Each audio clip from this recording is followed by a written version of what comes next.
Hello everyone, welcome back on my YouTube channel. Student, आज के session में हम जो टॉपिक डिस्कस करेंगे वो है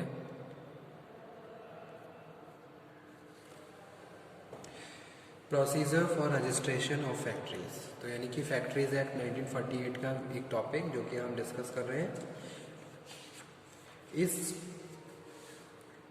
सेशन में हम ये डिस्कस करेंगे कि भी एक फैक्ट्री किस तरीके से रजिस्ट्रेशन लाइसेंस ऑब्टेन करती है, ठीक है, और उसका क्या प्रोसीजर है, कौन कौन से रिक्वायर्ड स्टेप्स होते हैं जो फॉलो करने होते हैं एम्प्लॉयर को, ऑक्यूपायर को, जो भी फैक्ट्री का ऑक्यूपायर है।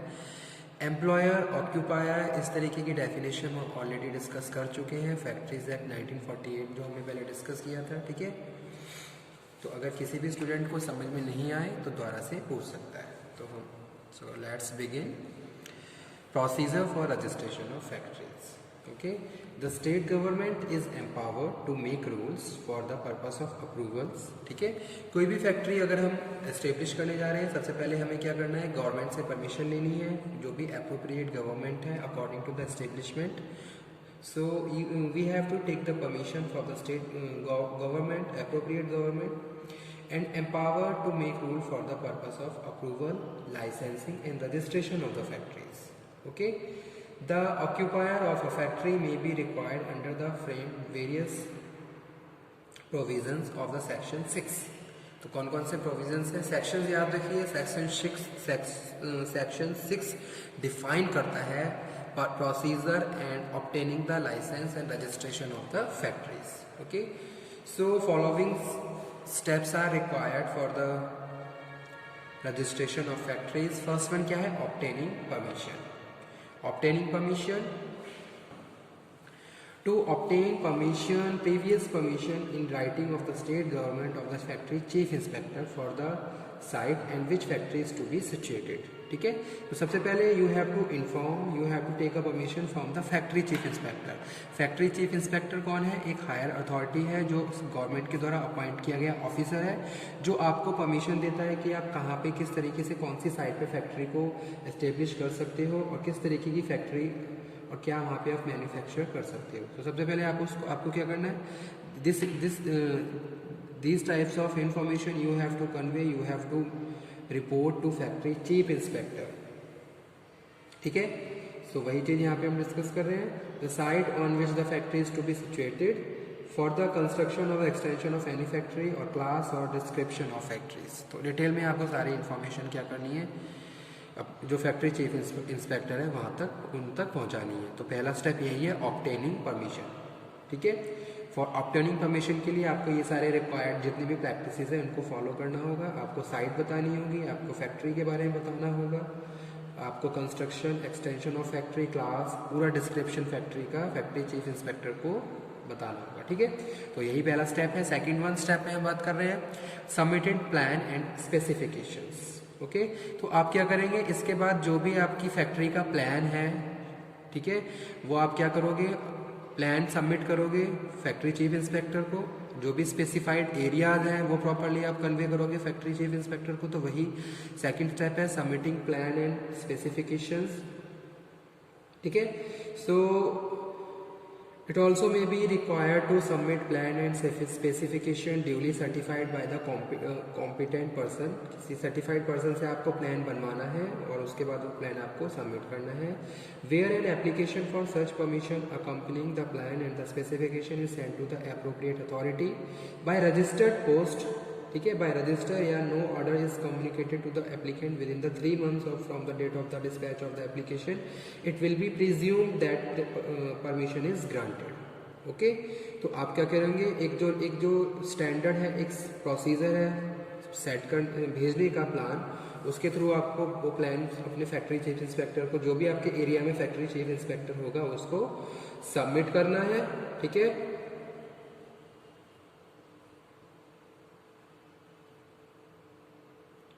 आफ्टर दैट थर्ड वन है apply for registration. The occupier में further be required to apply for registration and licence of the factory. उसके बाद क्या है, जब आपका एक बार परमिशन ग्रांट हो गई आपकी by the factory chief inspector, जो कि आपने प्लान और स्पेसिफिकेशन सबमिट किए थे, उसके बाद क्या करेंगे आप रजिस्टर्ड लाइसेंस के लिए, रजिस्ट्रेशन के लिए अप्लाई करेंगे। तो वही चीज़ यहाँ पे हम डिस्कस कर रहे हैं। The occupier, third step, apply for registration. The occupier may further be required to apply the registration and licensing of factories or any class or description of the factory together with prescribed fees duly paid। ठीक है, कुछ prescribed forms fees के साथ आपको deposit करनी है, fees form submit करनी है, और उसके बाद आप फैक्ट्री की लाइसेंस के लिए, रजिस्ट्रेशन के लिए अप्लाई कर सकते हो। The rules may also be prescribe for the renewal of licence, और लाइसेंस एक सर्टेन टाइम पीरियड के लिए इशू किया जाता है। टाइम टू टाइम पे आपका लाइसेंस रिन्यू भी होना चाहिए। For that you also have to apply. Where the state government और chief inspector refuse the grant permission to the site for the registration and licensing of the factory, the applicant has a right of appeal against that decisions to the central government within the 30 days of the refusal। ठीक है, यानी कि refusal के 30 day के अंदर आप क्या कर सकते हो, सेंट्रल गवर्नमेंट के लिए भी अप्लाई कर सकते हो। In all other cases the appeal is to be prefer to the state government. ठीक है, लेकिन जो अपील है स्टेट गवर्नमेंट की प्रीफर की जाती है। So this is the rules regarding the apply for registration.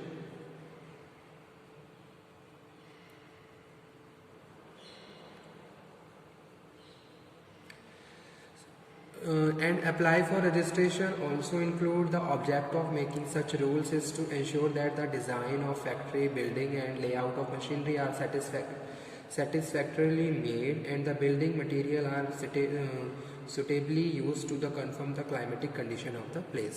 तो जो भी आप प्लान बना रहे हैं वो प्रॉपर क्लियर होना चाहिए, उसमें सारी चीज़ें स्पेसिफाई होनी चाहिए कि आपकी फैक्ट्री में कितने डिपार्टमेंट्स हैं, कौन सा डिपार्टमेंट में कौन सी मशीन्स किस तरीके से इंस्टॉल की गई है, कौन सा एरिया, कहाँ कहाँ फायर एक्सटिंग्विशर्स, यानी कि each and everything you have to show in your factory plan and you have to submit to the factory chief inspector। After that you will apply for registration।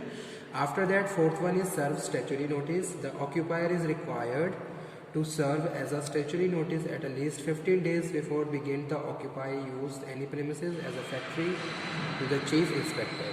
The notice must contain the following particulars: the name and situation of the factory, factory का name, factory की situation आप उस पर mention करेंगे। The name and address of the occupier, occupier का name, उसका address. ठीक है, the name and address of the owner of the premises और बिल्डिंग, किसकी बिल्डिंग है, अगर आपने बिल्डिंग कहीं अदर केसेस में किसी और की बिल्डिंग है तो उसका नाम। The address to which communication relating to the factory may be sent, किस जो भी एड्रेस आपको जिससे कम्युनिकेट करना है वो address, that address must be written. The nature of the manufacturing process, क्या मैन्युफैक्चरिंग प्रोसेस आपकी एस्टेब्लिशमेंट में रन होगा, carried on of the factory. The total rated horse power to be use, कितना horse power you are using during the manufacturing process. The name of the manager of the factory, factory के manager का नाम। The number of workers likely to be employed in the factory, कितने number workers काम करेंगे। Such other further particulars may be prescribe, जो कुछ other information जो कि प्रिस्क्राइब है according to the obtaining licence and registration, that information you must be convey to the factory chief inspector. So this is fourth step, serve statutory notice। After that, fifth one step is written notice regarding appointment of new manager। ठीक है, अगर कोई नया manager आप appoint कर रहे हो then you have to convey or return with the written notice। The occupier must also send a written notice to the inspector when a new manager is appointed for the factory। Factory के लिए अगर नया manager आप appoint कर रहे हो तो आपको वो return information factory chief inspector को कन्वे करनी होगी। A copy of such notice will be sent to the chief inspector। The said notice is required to the sent within the 7 days from the date on the which person take over charge।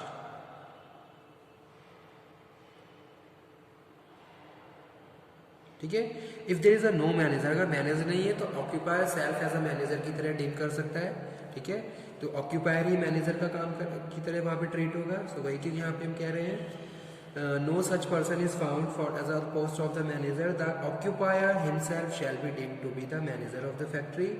In the absence of named manager, a person presumed to be the manager if he has power to employ or dismiss persons working in the factory and to give promotion or inflict fines on them. ठीक है, तो ये था fifth step, return notice regarding the appointment of new managers.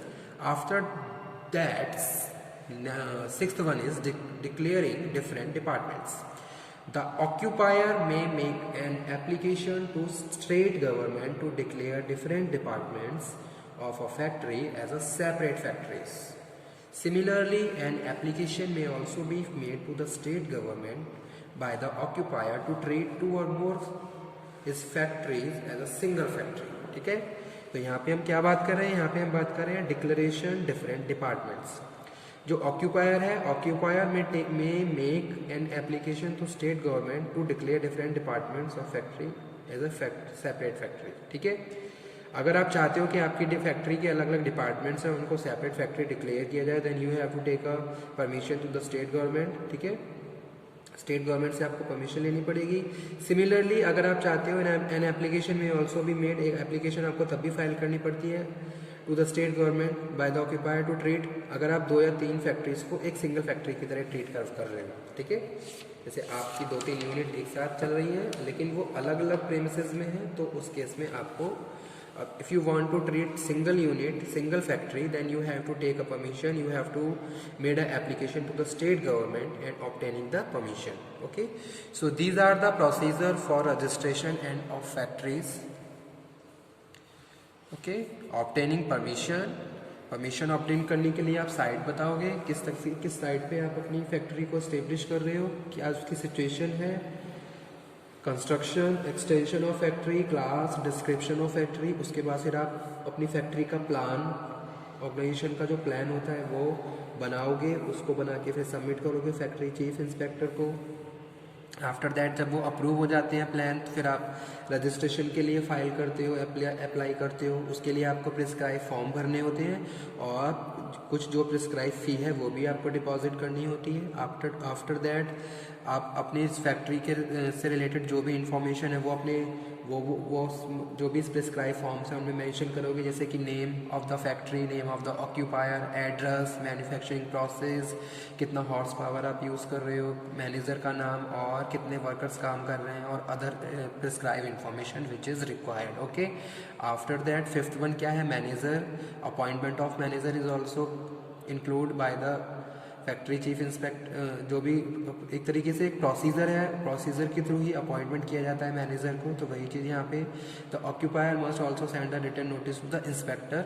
ठीक है, inspector को convey किया जाएगा कि भाई एक नया मैनेजर हमने अपॉइंट किया है. ठीक है, लेकिन अगर ऑक्यूपायर खुद भी काम कर रहा है एज अ मैनेजर तो वो अपने आप को एज अ मैनेजर डीम कर सकता है. और लास्ट है declaring departments. Okay student, thank you very much आज के सेशन के लिए. आज का सेशन एग्जाम के पॉइंट ऑफ व्यू से भी इंपॉर्टेंट है. Procedure for registration of factories is very important question, so please note down. Exam में कई बार ये क्वेश्चन रिपीट हुआ है कि किस तरीके से फैक्ट्री अपना लाइसेंस ऑब्टेन करती है, रजिस्ट्रेशन का क्या प्रोसेस है. ठीक है, so these are the required steps which are necessary and essential for obtaining registration of factories. Okay, student, thank you very much.